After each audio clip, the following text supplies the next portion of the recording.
Vamos falar sobre dinheiro? Está no ar o seu programa sobre educação financeira e investimentos. Você já parou para pensar a relação da mulher com o dinheiro e com investimentos? Vou te trazer alguns dados aqui que podem ser importantes para a gente contextualizar. Você sabia que as mulheres acabam trabalhando 8 horas a mais do que os homens, cuidando das tarefas domésticas? Além disso, a gente vive em média 8 anos a mais do que os homens. E, além de tudo isso, a gente ganha mais ou menos 22% menos do que um homem em igual profissão, em igual cargo. Então, a gente ainda tem aí um espaço muito grande a galgar para conseguirmos aí a equidade de termos uma vida mais próspera, mais leve, mais equilibrada e mais feliz. E neste cenário, falando um pouquinho aqui sobre mulher, eu tenho uma convidada muito especial, que é a Bruna, CEO da Lady Driver, né, aqui no Vale do Paraíba. Embaixadora da Lady Driver. Embaixadora da Lady Driver, que está aqui para uma conversa super gostosa. Bem-vinda, Bruna. Obrigada, muito obrigada por essa oportunidade de estar aqui com você. Parabéns por esse programa, muito bacana. Obrigada. Ter essa oportunidade de falar sobre as mulheres. Que bacana. Bruna, e você começou uma trajetória muito cedo, né? Com quantos anos você começou a trabalhar? A trabalhar eu comecei bem jovens, aos 11 anos. 11 anos. Que bacana. Você sabe que é uma das pessoas que eu conheço que começou a trabalhar mais cedo. É. Eu comecei aos 12 dando aulas particulares de matemática. Olha que bacana. E você fazia o quê aos 11? Olha, aos 11 anos eu já empreendia. Depois eu acabei indo para a indústria, mas aos 11 anos eu comecei empreendendo. E você eu vendia salgados. Que legal. E quem fazia os salgados? Minha mãe. Que bacana. Eu vendia salgados e a minha mãe que preparava tudo. Foi para ajudar em casa, né? Minha mãe é uma mulher muito forte, muito batalhadora. Então, para criar os filhos, já começou empreendendo também. E essa renda da sua mãe já era importante para essa complementação aí da renda familiar. Muito importante, era essencial para a gente. Que bacana. E como que a sua mãe fazia essa precificação, essa produção? Era algo empírico ou você já começou a ajudar ali nesse processo? Naquele momento era algo mais natural, assim, né? Ela, com a experiência dela, já tinha trabalhado em outro, já tinha trabalhado em comércio. E, né, já teve um estabelecimento, então já era para ela mais natural. Então ela construía, né, com base nos custos, nas necessidades dela, ela ia construindo esses valores. Né? Que bacana, mas sua mãe já é um grande exemplo de como a renda feminina ajuda, né, na composição familiar e do quanto isso é um divisor de águas. Muitas vezes, quando a gente vê a mulher passando até essa contribuição, a família muda de nível e de dignidade, né? Sim. E agora você vem importante. Empreender com um negócio que justamente faz com que outras mulheres consigam aí gerar renda extra. Sim. Conta pra gente como que funciona o Lady Driver. Então, a Lady Driver nasceu com um propósito muito claro, né? De realmente levar segurança para as mulheres. A CEO da empresa, né, começou o negócio lá em São Paulo, a Gabriela Correia.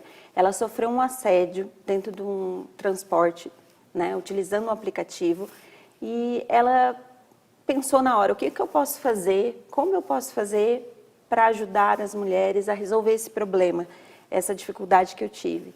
E aí ela criou a Lady Driver, um aplicativo só para mulheres, motoristas mulheres, passageiras mulheres. Que legal, então no começo foi para trazer essa segurança. Sim. Mas acabou ajudando nessa questão de composição de renda familiar. Sim, o primeiro, né, o propósito inicial foi a segurança, depois veio a liberdade e a independência financeira. Muitas mulheres, né, nem imaginavam em dirigir por um aplicativo por questão de segurança, e aí elas, quando viram a Lady, elas se surpreenderam, falaram, bom, agora, por que não? Eu já dirijo para os meus filhos, já estou o tempo todo dirigindo, então por que não fazer uma renda extra? Ou, né, tem muitos casos, na verdade, que é uma renda principal também para a mulher. como a flexibilidade que a mulher também precisa muitas vezes, né? Para estar em Sim. casa também para fazer outras atividades. E ainda tem muito preconceito do tipo, ô, Dona Maria, vai pilotar o fogão. Eu já ouvi isso, dirijo aí há 27 anos quase. A né? gente brinca que é motorista, mulher no volante, segurança constante, porque muitos não sabem, mas a taxa maior de acidente não é com mulher, é com os homens. As mulheres dirigem muito bem, elas são mais cautelosas, elas são mais seguras. Então, ela pode tudo, né? Com certeza, eu sou suspeita para falar, né? E eu penso que a forma como a gente dirige também expressa muito como a gente dirige a nossa vida. Sim. E Bruna, você percebe no dia a dia dessas mulheres que trabalham com a Lady, né, uma transformação na questão de vida, de geração de renda, Sim. de conseguir alcançar patamares que não se conseguia antes? Com certeza, muitas. Eu tenho conversado com muitas motoristas e nós temos aí faixa etária desde os 21 anos até os 65 anos.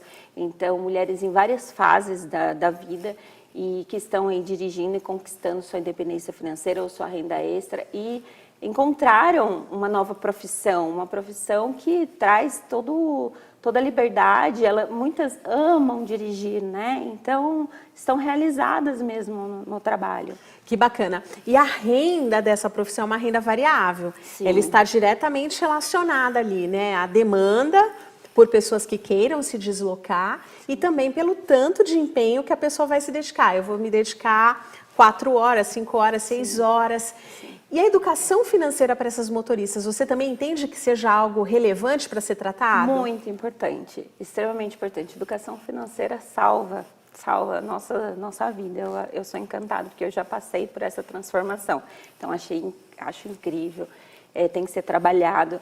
E uma coisa interessante que a Lady tem é o agendamento dentro do aplicativo, que possibilita da motorista ela ter uma visibilidade dos ganhos. Então, certo. As passageiras podem programar com antecedência, né, as viagens, seja para ela, para a mãe ou para os filhos, e a motorista consegue ter essa visibilidade de ganhos. Então, é importante que a motorista se prepare, né, entenda realmente os gastos que ela vai ter, faça essa conta antes de né, ter os gastos posterior, né? Então é importante. Vamos falar sobre isso, porque a gente tem aí, né, mulheres com Lady, a gente tem mulheres também em outros aplicativos, homens em outros aplicativos. Sim. E ter ali esse controle é fundamental. Então conta pra gente quais são ali as despesas que a gente tem que ficar de olho para ajudar na composição de custos. Hoje, o mais importante para a motorista, né, a gasolina, com certeza, né? Que é uma despesa, a principal despesa que ela tem, mas toda a manutenção do seu veículo, lavagem do veículo, todos os detalhes. Que legal. Por tudo na ponta do lápis, né? Segura aí um pouquinho que a gente vai para o intervalo e voltamos aqui com algumas dicas de como colocar tudo isso na ponta do lápis para a gente sair aí dessa relação, né, devedora e passar para uma relação de investidora, para lidar melhor com o seu dinheiro. Não saia daí que a gente já volta.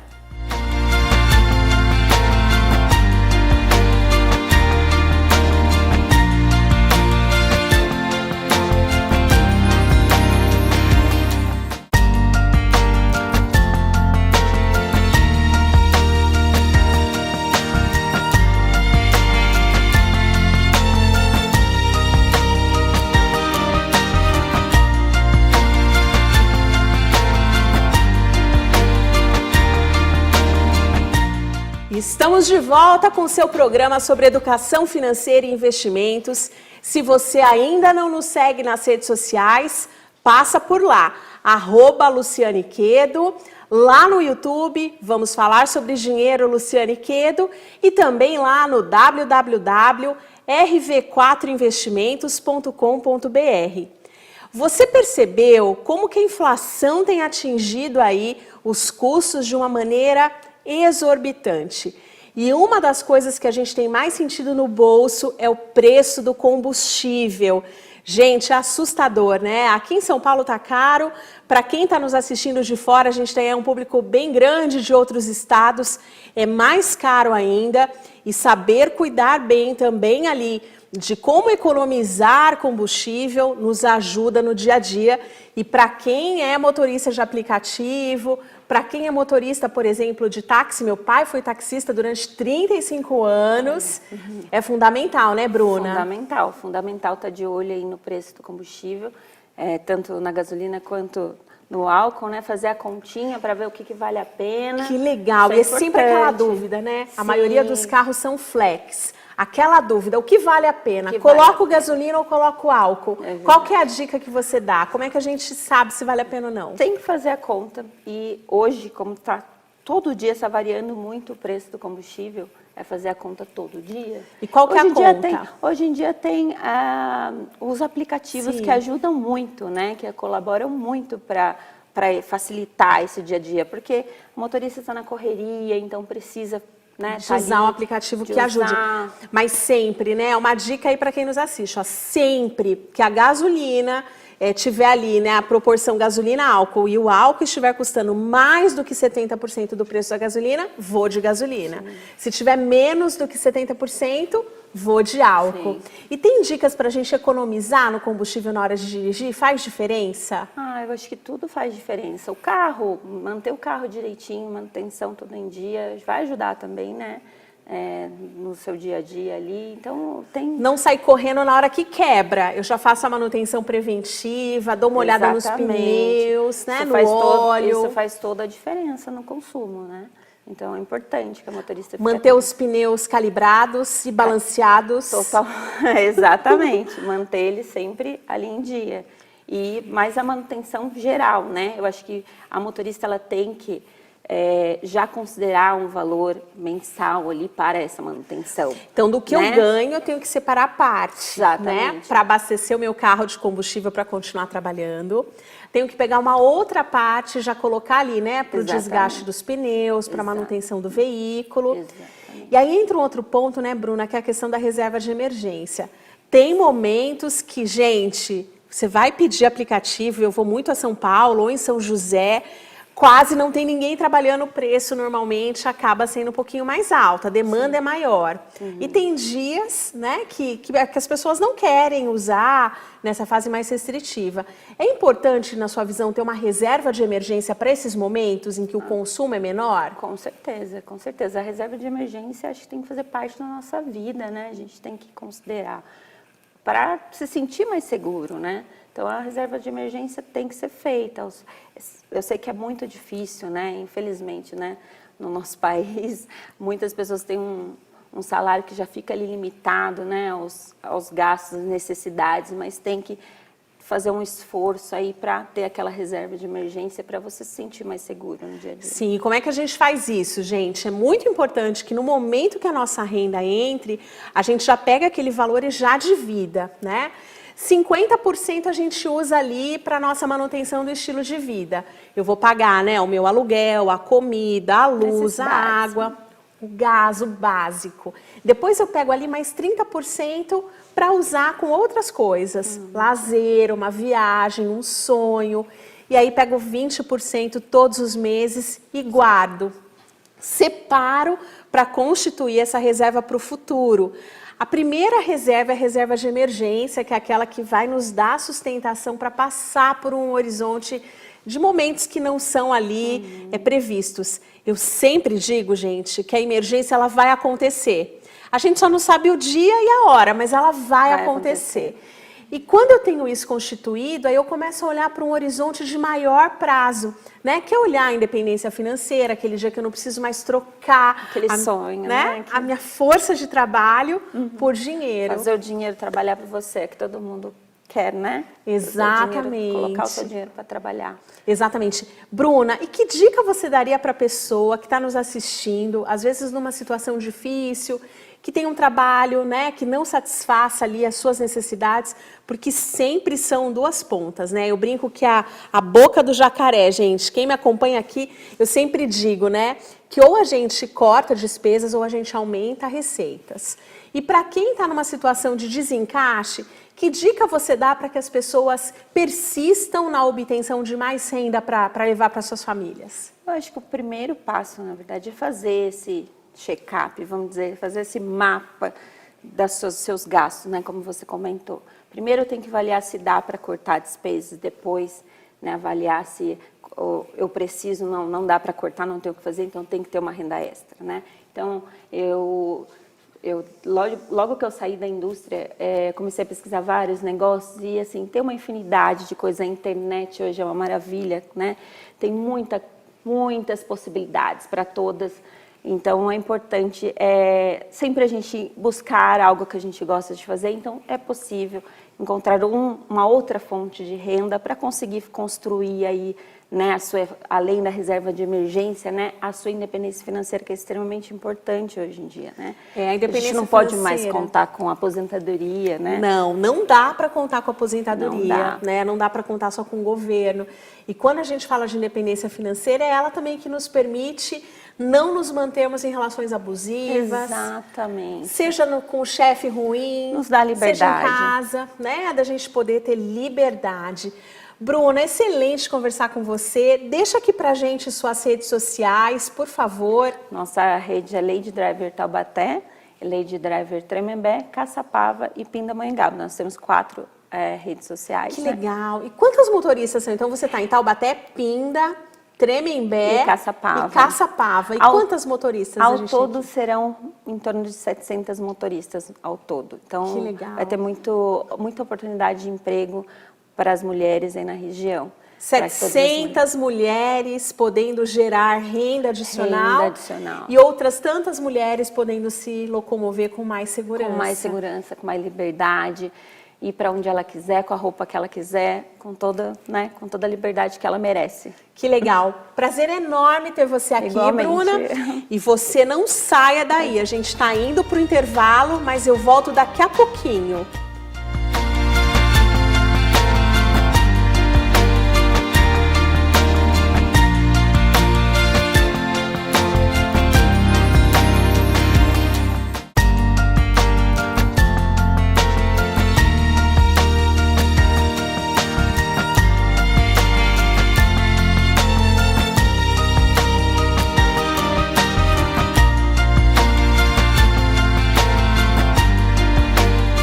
Estamos de volta com o seu programa falando sobre educação financeira e investimentos. E depois daquela etapa que a gente faz ali a nossa reserva de emergência, que a gente aprende a gastar menos do que ganha e a gerar renda extra, aí a gente começa a olhar para o futuro, para a proteção, aquele olhar de longo prazo. E para falar sobre isso, eu estou aqui com o Rafael Pozzebon. Seja muito bem-vindo, Rafa. Prazer, Luciana, tudo bom? Obrigado pela oportunidade. É sempre um prazer ter você aqui. Queria que você começasse contando pra gente. A gente, às vezes, olha só o curto prazo, só aquilo que está ali, né, diante da gente. Muitas pessoas ainda vivem pagando o almoço ou vendendo o almoço para pagar o jantar, né, que é algo que a gente diz muito popularmente. Como que a gente consegue trazer essa visão de longo prazo para a mesa e para a conversa? Bom, a gente tem conversado bastante, né, Luciana? Esse planejamento financeiro, que hoje vai muito da parte dos investimentos, a sua reserva de emergência, e a gente também vem hoje com a parte de proteção. E é muito bacana porque cada dia o brasileiro está entendendo mais essa necessidade. E quando a gente fala da proteção, vem de uma sucessão patrimonial, vem de uma gestão de risco baseado em seguro de vida, né? É uma ferramenta que muitas vezes assusta um pouco a pessoa ao falar, mas ela está entrando cada vez mais no cotidiano, tem se tornado cada vez mais prática a fala, mais simples. E a nossa função, principalmente, é trazer essa simplicidade, né? Todos nós precisamos, em algum momento da vida ela pode ser útil para a família ou para nós mesmos em alguma necessidade. Então a gente tem que simplificar e trazer essa informação para as pessoas, né? Sim, às vezes tinha um mito, né, Rafa? A viúvo é quem morre, né? E a gente acabava tendo ali um preconceito desse olhar de proteção. Mas quando a gente fala das pessoas que ficam num evento como esse, que é a morte, nós cristãos, sabendo aí que esse dia chegará, né? E não temendo também tudo isso, a gente tem ali uma preparação que pode ser feita para esse olhar da família, né? Como que a gente deixa de lado esse preconceito e esses mitos para tratar isso com naturalidade como algo que acontecerá? Na simplicidade. Eu vejo assim, trazendo isso para o nosso cotidiano, e cada dia mais estamos falando desse ponto, tratar como um assunto normal. Eu sei que eu vou embora um dia, né? Então a gente trata isso com uma naturalidade, algo que o brasileiro não estava acostumado a saber. Por exemplo, o que vai ser da minha família quando eu for embora? Eu preciso preparar essa situação. E da mesma forma, tirando esse assunto, que infelizmente um dia a gente vai embora, indigesto, né? Exatamente, mas tem outros assuntos nesse ponto. Existem situações onde a família precisa de uma necessidade por falta de renda, infelizmente por um acidente, por uma doença, a pessoa precisa se reorganizar. E o seguro de vida, a proteção, ela encaixa nesse momento. Ela te traz a tranquilidade financeira, ela faz com que todo aquele planejamento que a gente sabe muito bem, estamos alavancando nosso patrimônio, ele não vai por água abaixo, não dilapide patrimônio, não precise buscar um empréstimo, um valor em qualquer instituição. O seguro de vida vai fazer essa, digamos assim, essa proteção da família.